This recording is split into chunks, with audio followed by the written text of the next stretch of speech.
I'm Senator Dan Newberry, representing the great people of District 37 in Jinx, Sand Springs, and Glenpool. Commitment means a great deal to me personally and to my family. I believe that you can't really focus on achieving results if you're not committed.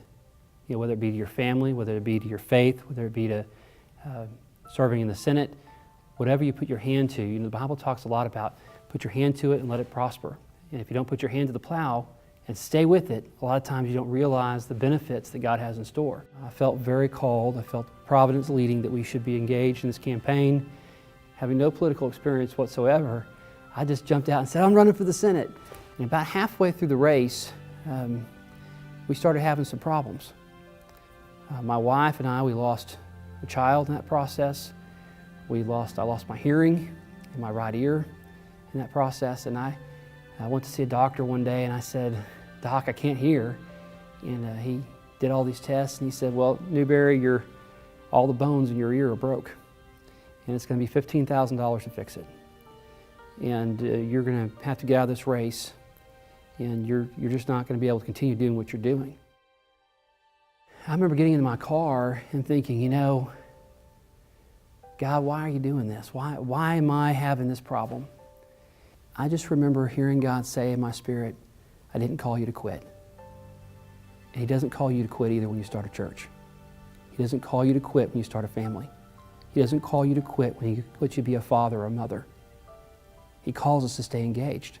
And I stood in my faith and I said, God, I'm going to finish the race.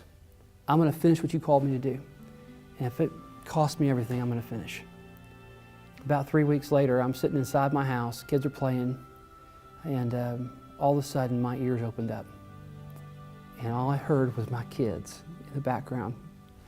And God healed me divinely. I went back to see my doctor over here at the Family Medical Center, and he said, I can't explain it, it's a miracle.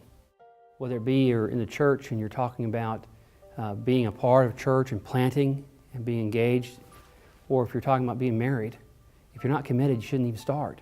The fact is that the state of Oklahoma, we appropriate the dollars that the good people said, take it from my check and go appropriate to take care of these core services.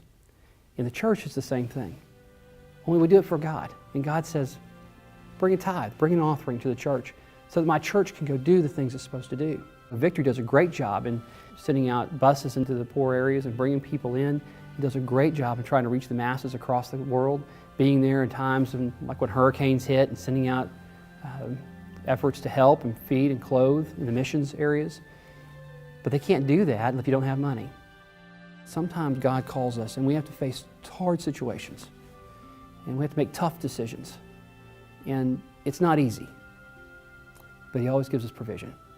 He always gives us a way. He always gives us help. And the bottom line is when we stay committed, God stays committed to us.